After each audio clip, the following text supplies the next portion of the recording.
daleen ak jàmm ci Sen Sport 221 ba tey ci match yi nga xamante ni gaynde ñu ngi koy waajal seen diggante ak Eswatini wala Congo ki nga xamante ne mooy Edouard Mendy bokk na ci forfait yi. Edouard Mendy forfait na du mën a bokk ci match yi buñ sukkandikoo ci kayiti xibaar yi gannaaw tey kat ñi nga xamante ne di Chelsea football club doon jouer seen diggante ak Sheffield United ci li nga xamante ne mooy quart de finale FA Cup bi coach Chelsea football club bi nga xamante ne mooy Thomas Tuchel daal di xam ne kii di Edouard Mendy dina toog une semaine bi nga xamante ne du ko jogante ndax kat dafa am li nga xamante ne mooy am pàcc mu muy def ci bëñam bi dafa am daal benn opération bi nga xamante ne moom lay def ci bëñam bi moom la ki nga xamante ne mooy Thomas Tuchel daal di xamle muy wane ne rek kii di Edouard Mendy kon jamono yi forfait na du mën a bokk ci match yi nga xamante ne Sénégal mu ngi koy waajal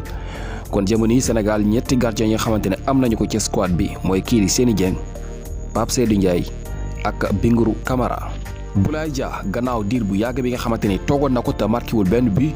dal dina delloo buum ca boy ga Boulaye Dia delluwaat na ci mëninam tey ji dafa dal di marqué benn but bi nga xamante ni mooy xew ci match bi amoon diggante Dijon la woon ak Stade Reims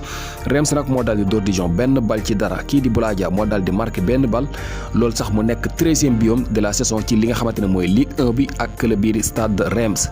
beneen attaquant sénégalais bi nga xamante ni moom itam tey ji ràññee nañu ko foofu ci France mooy kii di Moussa Koné nekk jeune attaquant sénégalais bii dal di marqué benn bi ci match yi nga xamante ni amoon nañu ko seen diggante la woon muy diggante Lille ak Nîmes Olympique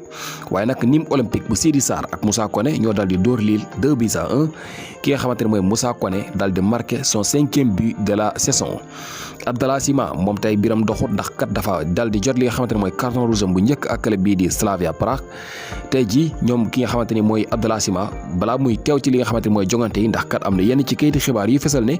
bokk na ci renfort yi nga xamante ni Aliou Cissé convoqué na leen yenn ci kayiti xibaar bind nañu lu ni mel waaye ki nga xamante ne mooy Abdallah Sima balaa loolu di xew moom jot na li nga xamante ne mooy carton rouge bu njëkk ak club bi nga xamante ne mooy Slavia Prague. buñ jógee ci loolu dañuy wax ci yenn ci ay doomu Sénégal yi nga xamante ni kayiti xibaar xëy na ñu fësal li nga xamante ne mooy seeni salaire ca ñuy évoluer foofu la ci Ligue 1 française bu ñuy xool nag kayiti xibaar bi di Vive Sport moom indi na ci juróom ci doomu Sénégal yi nga xamante ne jamono yi ñoo ëpp li ñuy fayee ko foofu la ci Ligue 1 française am na tam beneen kayiti xibaar bu ci ñëw ci nu mu gën a yaatoo bu ñuy xool foofu la ki nga xamante ne mooy Idrissa Gana Gueye moo nekk africain bi ëpp li muy fayee ko jamono yi ci Ligue 1 française